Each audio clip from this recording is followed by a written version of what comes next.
Jusqu'à quel point cette guerre menace le continent européen tout entier et l'Occident? Jusqu'où Vladimir Poutine peut-il aller? À quel point avons-nous fait preuve d'aveuglement sur sa personnalité et sa vision du monde? On va tenter de prendre maintenant un peu de hauteur sur ce conflit pendant la prochaine demi-heure avec notre partenaire Le 1 Hebdo qui pose cette question en une cette semaine. Jusqu'où la guerre? Avant de vous présenter nos invités, j'accueille donc Julien Bisson, rédacteur en chef du 1. Bonsoir Julien, ravi de vous retrouver. Bonsoir Marion. Évidemment, mettre cette question à la une de votre journal, c'est poser la question de l'étendue des menaces et du niveau de la menace. Oui, bien sûr, parce que si la guerre est là depuis 3 semaines déjà, il est encore difficile de savoir à quel type de guerre exactement nous sommes confrontés. Donc poser la question jusqu'où la guerre, c'est, comme vous l'avez rappelé, se poser plusieurs questions à l'intérieur de cette même question. Jusqu'où dans l'espace? Cette guerre peut-elle se prolonger? On sait que des bombes tombent près de la frontière polonaise et que les pays baltes ou la Moldavie notamment craignent à leur tour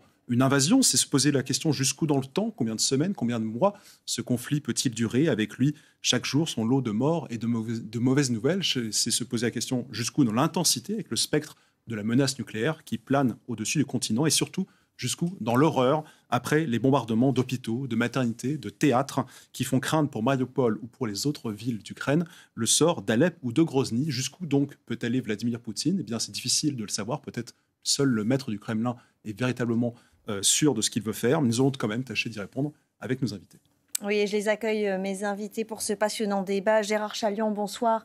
Vous êtes géostratège et spécialiste de l'étude des conflits armés. Vous venez nous éclairer régulièrement sur l'avancée de ce conflit sur ce plateau. Julien Théron, bonsoir. Bonsoir. Vous êtes enseignant en conflit et sécurité internationale à Sciences Po et co-auteur de ce livre Poutine, la stratégie du désordre, en plein au cœur de notre sujet. Sachez que nous souhaitions donner la parole à nos observateurs citoyens ce soir et notamment à des Français expatriés en Russie parce que nous allons parler de l'opinion publique russe et que, eh bien, pour eux, il est difficile de s'exprimer librement dans les médias français. Cela nous donne un aperçu de l'état, de ce qui se passe en ce moment en Russie. Gérard Chaliand, justement, jusqu'où la guerre? Vladimir Poutine a-t-il des limites?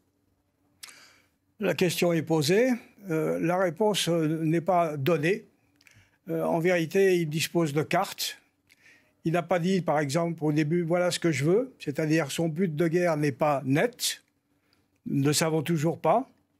Les moyens, il en a. Reste à savoir ce que les Occidentaux vont faire pour le pousser à stopper. Il faut savoir jusqu'où on peut aller trop loin. C'est-à-dire qu'il ne s'agit pas non plus de déboucher sur un conflit généralisé. Personne ne le souhaite, ni lui, ni nous. Donc on est dans une situation extrêmement délicate. Ni lui, vous êtes sûr? Est-ce qu'il n'a pas intérêt à pousser le conflit jusqu'à une confrontation avec l'Occident? Et avec quelle chance de le gagner? À mon avis, nul. Bon. Les États-Unis sont plus forts. C'est un fait. Il n'a pas intérêt, de toute façon, avec ce dont il dispose, c'est-à-dire qu'il est en fait seul, même si derrière, il y a la Chine pour pouvoir l'aider pour lutter contre les sanctions. Mais enfin, il est seul. Politiquement, il est tout seul. Donc, il faut jouer serré. Et on n'a pas trop intérêt non plus à le coincer pour qu'il puisse, comment dirais-je, avoir une sortie honorable s'il désire en avoir une. On va parler justement de ce jusqu'au-boutisme qui effectivement peut être très dangereux. Je voudrais d'abord poser la même question à Julien Théron. Est-ce que, alors pas jusqu'où la guerre, mais vous qui avez travaillé sur Poutine, est-ce qu'il a des limites? Moi, je crois qu'en tant qu'instrument et en tant qu'objectif, déjà, il n'est certainement pas fixé sur ses propres limites. Je pense qu'il s'arrêtera là où on l'arrêtera. Je crois que je diverge un petit peu de l'analyse qui vient d'être faite parce que, oui, bien sûr, il n'a pas une rationalité au sens où nous la voyons d'attaquer l'Occident, n'est-ce pas? Ne serait-ce que les États baltes, par exemple, ils n'auraient pas cette rationalité-là parce qu'ils peuvent activer l'article 5 de l'OTAN. Ça, c'est sur le papier. Or, Vladimir Poutine, il aime bien faire des choses qui relèvent de la disruption. Par exemple, on pensait que la guerre, c'était les tanks et les avions. En 2014, il y a juste des soldats qui n'ont pas d'insigne. On ne sait pas qui c'est officiellement, évidemment, tout le monde savait qui c'était. Et après, il nous dira, voilà, en Crimée, que c'était des soldats russes. Alors, on prend des sanctions. Et puis, dans le Donbass, il fait les choses un peu plus finement, avec des choses sous le, en toute clandestinité, alors que plusieurs attaché de défense, m'explique qu'effectivement, l'armée russe est présente dans le Donbass. Vu qu'il n'y a pas de signe extérieur, tous les dirigeants n'osent pas. Et c'est ce qu'on me dit. On me dit nos dirigeants n'osent pas. Alors, à ce moment-là, on pense qu'ils n'osent plus donc utiliser les armes conventionnelles et il attaque l'Ukraine.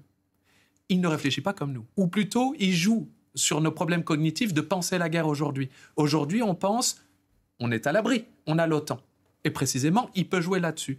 Imaginez qu'ils détruisent, par exemple, la base de ce bouclier antimissile qui couvre l'Europe et qu'il honnie depuis des années. Ça fait 15 ans que les Russes, depuis le projet de bouclier en Pologne, expliquent qu'ils détestent ça et que ça les empêche, en fait, de pouvoir nous attaquer. Eh bien, imaginez que ce bouclier antimissile soit détruit. Est-ce qu'on déclarerait la guerre à la Russie? Probablement pas. Imaginez qu'ils attaquent un État balte. Donc, je vous disais qu'on pourrait activer l'article 5 de l'OTAN. La seule fois où on l'a activé, la seule fois de l'histoire de l'OTAN, c'était pour soutenir les États-Unis, qui étaient la grande puissance, pour les soutenir, donc ce n'était pas bien risqué. Et ça a pris 1 mois de le faire. Donc, il a fallu 1 mois pour déclencher la réponse. Ce que je suis en train de vous dire, c'est qu'on est bien à l'abri derrière nos conceptions rassurantes, rationnelles, selon notre prisme à nous, et il faut qu'on se décale et qu'on voit que Vladimir Poutine, effectivement, vous aviez tout à fait raison, n'a pas beaucoup d'atouts, mais justement, il va jouer sur les marges. Ça veut dire qu'on a tort d'essayer de le présenter comme quelqu'un de paranoïaque, quelqu'un qui a une santé mentale défaillante, et que c'est plutôt, il reste encore un stratège avec quelques coups d'avance? Absolument. Moi, je ne pense pas du tout qu'il soit non seulement... alors, la paranoïa, c'est une question d'analyse psychiatrique ou psychanalytique. Moi, je ne suis pas psychanalyste, mais fondamentalement, le fait qu'il soit prudent est quasiment inhérent à son métier d'agent. Mais fondamentalement, je ne le trouve pas du tout rationnel. C'est juste qu'il ne réfléchit pas comme nous le faisons. Pas irrationnel, mais il ne réfléchit pas comme... c'est ça que vous voulez dire? Absolument. Parce que vous dites pas rationnel, mais pas irrationnel, mais il n'est pas dans nos codes de réflexion, absolument. Nous, il a son propre mode de réflexion. Oui. Ça, c'est pour la personnalité. Puis il y a aussi l'aveuglement dont peut-être nous avons fait preuve. On va revenir dans un instant sur son essai publié l'an dernier. Je voudrais aussi qu'on regarde des archives, parce que pour beaucoup, maintenant, en se retournant, on se dit que Poutine s'est entraîné pour préparer ce conflit en Ukraine. En tout cas, déjà, il y a 23 ans, il envahissait la Tchétchénie, et la brutalité dont ont fait preuve les forces russes à ce moment-là, notamment sur Grozny, vous allez le voir, elle rappelle quand même quelques-unes des situations qu'on voit aujourd'hui sur nos écrans de télévision. Je voudrais qu'on regarde ce reportage de 1999. L'armée russe a déployé un dispositif militaire impressionnant autour de Grozny. Elle tient les villages à 10 km de la capitale tchétchène. Elle a donné jusqu'à samedi aux habitants pour quitter la ville, sinon ils seront considérés comme des terroristes ou des alliés des terroristes et combattus comme tels. 40 000 civils se trouveraient encore dans la ville, mais ceux des faubourgs peuvent imaginer déjà le sort qui sera réservé aux habitants de la capitale s'ils restent sur place. Ceux qui n'ont pas fui vers l'état voisin d'Ingouchi se terrent dans les abris. Les avions bombardent la route quand les gens essayent de s'échapper. Il y a toujours des hélicoptères et des tanks qui nous tirent dessus. Ma maison a été touchée par 6 roquettes. Mais Moscou reste sourd aux mises en garde de l'Europe et des États-Unis, et les habitants de Grozny continuent d'évacuer la ville sous les bombardements. Il n'y a plus guère à manger et il faut faire des kilomètres pour trouver de l'eau, des conditions de vie qui choquent la France. La lutte contre le terrorisme ne justifie pas ni que l'on vide toute une ville de l'ensemble de sa population, ni que l'on considère, comme on semble le considérer, que cette population est complice des terroristes ou comprend des terroristes en son sein. Vladimir Poutine, Premier ministre russe, déclare de son côté que si l'Occident est autant préoccupé, il n'a qu'à utiliser son influence contre ces bandits pour qu'ils libèrent les otages russes et étrangers.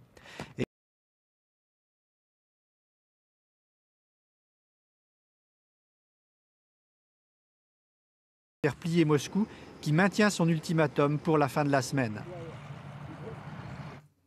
Gérard Chaliand, ce sont des images qui ont une troublante similitude avec ce qu'on peut voir aujourd'hui. Est-ce que Vladimir Poutine applique en Ukraine la même politique qu'il a fait en Tchétchénie? Pour moi, pas du tout.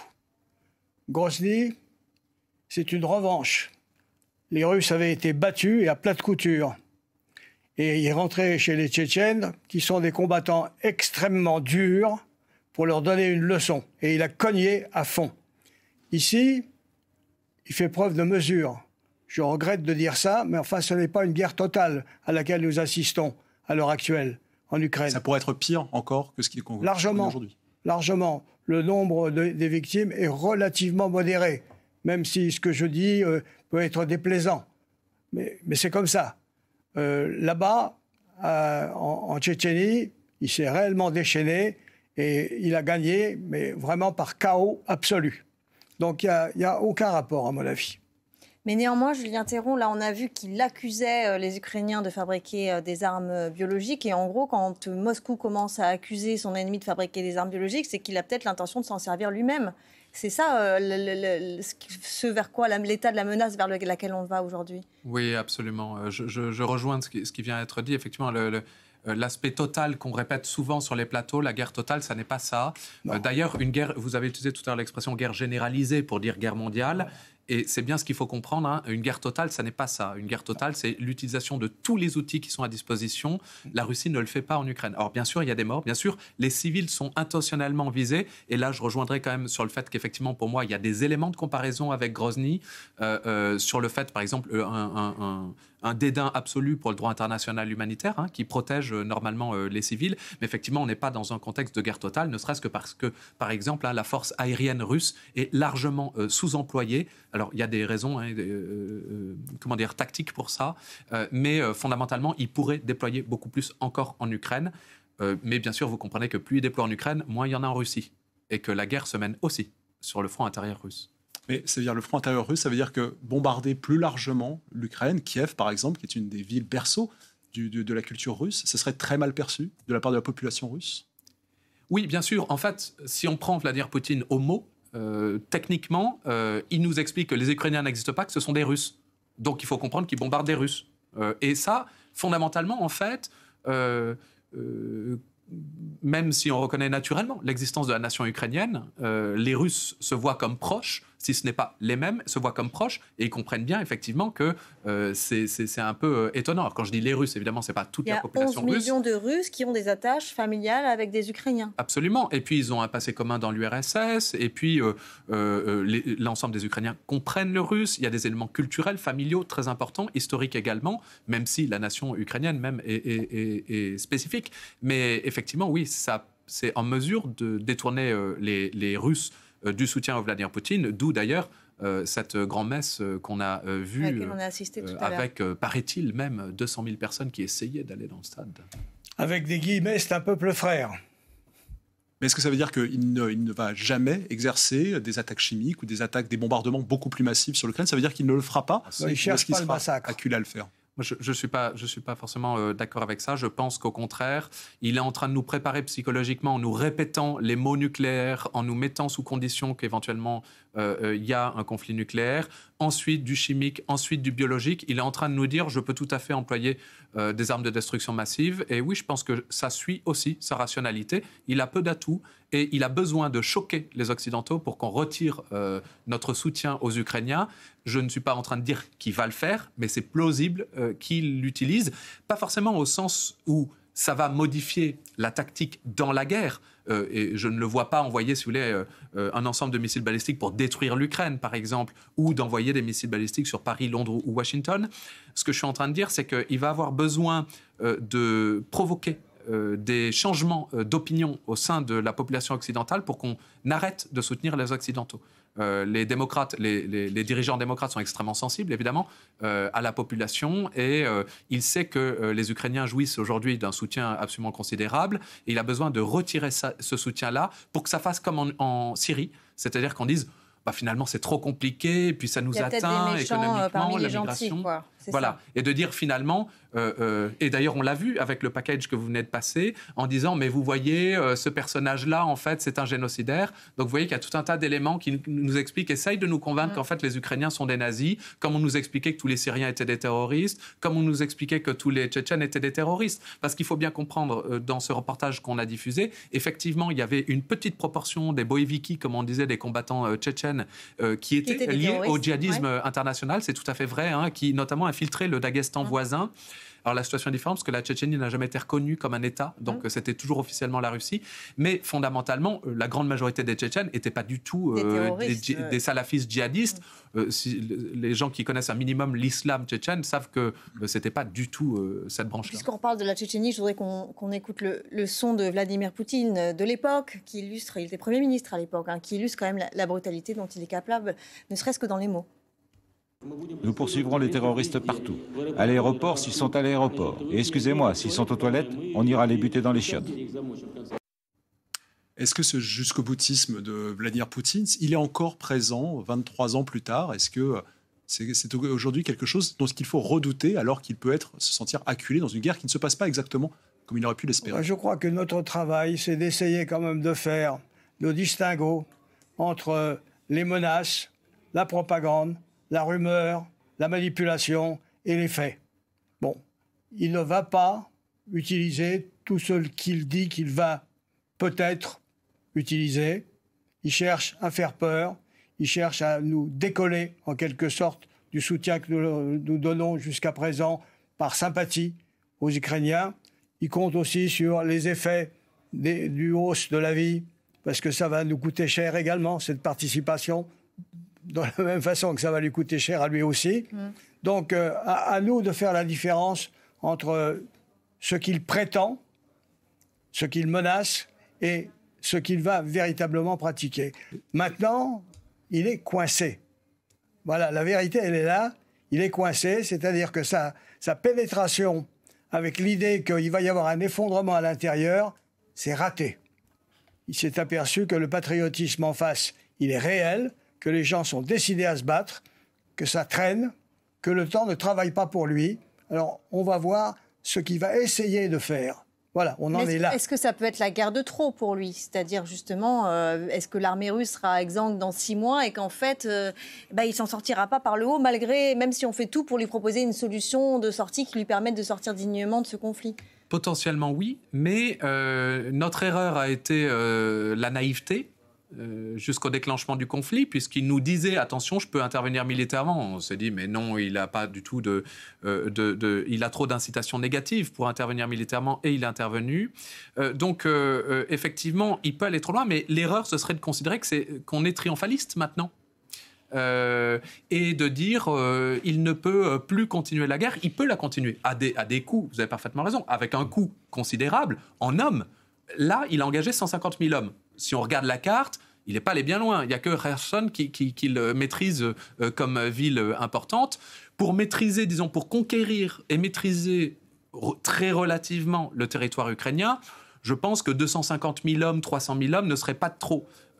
Et encore, ça n'assurerait même pas la paix politique du pays. Les forces spéciales sont en train de s'entraîner à du sabotage et des travaux de résistance aujourd'hui en cas d'occupation. Donc, de toute façon, il peut difficilement tenir le pays. En revanche, il est capable de faire ça et de faire déborder le conflit, de créer des contre-feux, de nous déstabiliser autrement aussi. Il ne faut pas considérer que les études sur la guerre aujourd'hui disent que ce n'est pas que la question militaire, mais qu'il y a tout un tas d'outils pour déstabiliser les États. Et ces outils, ils sont présents quasiment dans tous les États européens. Donc, il peut essayer de nous faire peur. Vous avez parfaitement raison. Il y a la question économique qui peut détourner le soutien européen. Il y a la question de la migration. Alors, aujourd'hui, on accueille les réfugiés à bras ouverts, mais enfin, c'est une petite partie de la population ukrainienne aujourd'hui qui est réfugiée. Il y a la question de la désinformation, avec ces histoires de terrorisme, de nazis et de génocide. Il y a les questions d'enjeux politiques, de corruption, de groupes industriels. Il y a beaucoup de questions qui se superposent. Alors, aujourd'hui, on réagit, mais combien de temps l'Occident peut tenir cette réaction ? C'est une question délicate en stratégie. Il y a des négociations qui sont menées pour un cessez-le-feu. Est-ce que, paradoxalement, les Ukrainiens sont aujourd'hui en position de force dans ces négociations et pourraient être tentés de faire durer le conflit, justement, pour, si on reste dans cette logique, que le temps joue contre Poutine? Sans faire de psychanalyse de M. Zelensky, on n'a pas le sentiment qu'il est pressé de trouver un compromis rapide. Maintenant qu'il a le sentiment que le soutien a augmenté, eh bien, il peut estimer que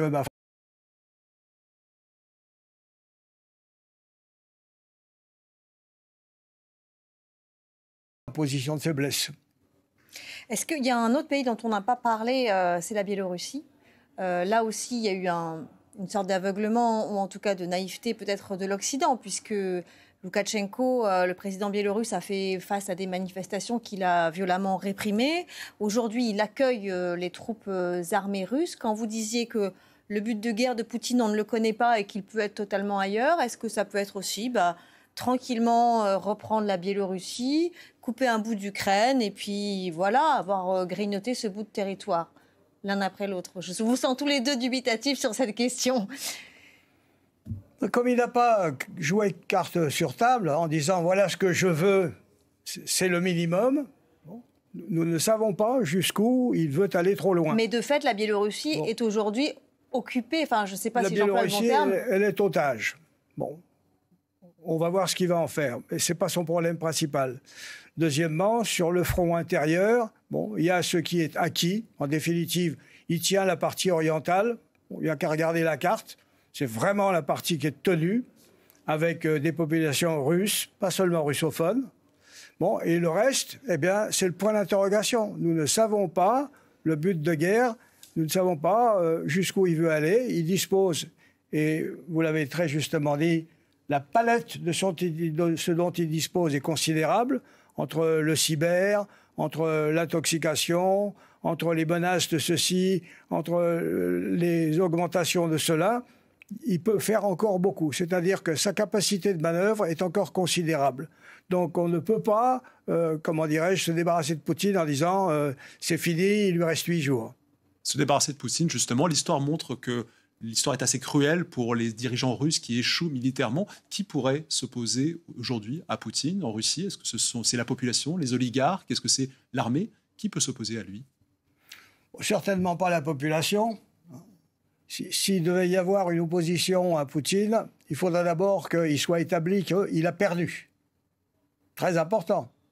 S'il gagne ou s'il a un compromis honorable, on ne va pas le toucher.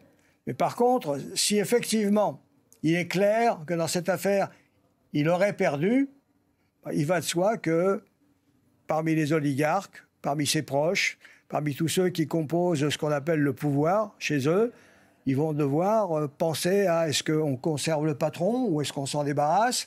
Est-ce que ce n'est pas lui qui nous coûte trop cher?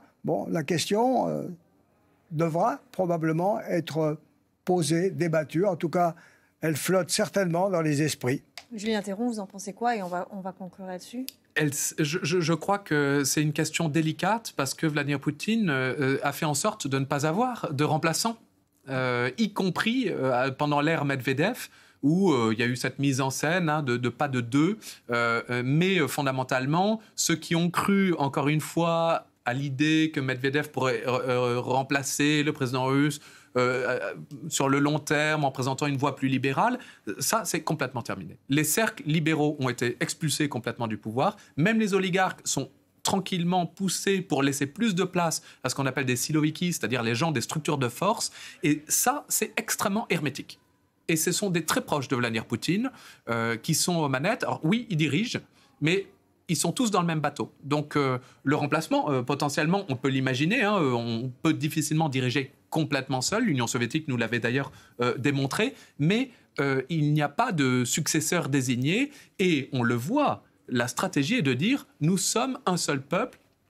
Tous derrière Vladimir Poutine. Et d'ailleurs, ça fonctionne très bien, dit-on aux Russes. L'opération spéciale fonctionne très bien. Donc, il y a une différence considérable entre la situation sur le terrain et ce qu'on explique à la nation russe. En tout cas, aujourd'hui, peut-être que ça émerge dans les esprits au Kremlin, mais auprès de la population russe, on ne prépare pas du tout au remplacement du président. Et j'ajoute le compte-rendu de ce coup de fil aujourd'hui entre Vladimir Poutine et Emmanuel Macron. Justement, Vladimir Poutine a déclaré au président français qu'il y avait, selon lui, des crimes de guerre commis par les Ukrainiens en ce moment. Quant à Emmanuel Macron, il a à nouveau appelé à un cessez-le-feu. C'est dit, très préoccupé par la situation à Mariupol, par le non-respect du droit humanitaire. Il a constaté la détérioration de la situation. Voilà pour le dernier coup de fil entre ces deux présidents. Il me reste à vous remercier tous les deux d'être venus nous éclairer. Merci Julien. Le 1, donc, jusqu'où la guerre. Et on a bien vu, grâce à vous, messieurs, que ça pouvait aller malheureusement très très loin, cette menace qui plane sur nous. Tout de suite, le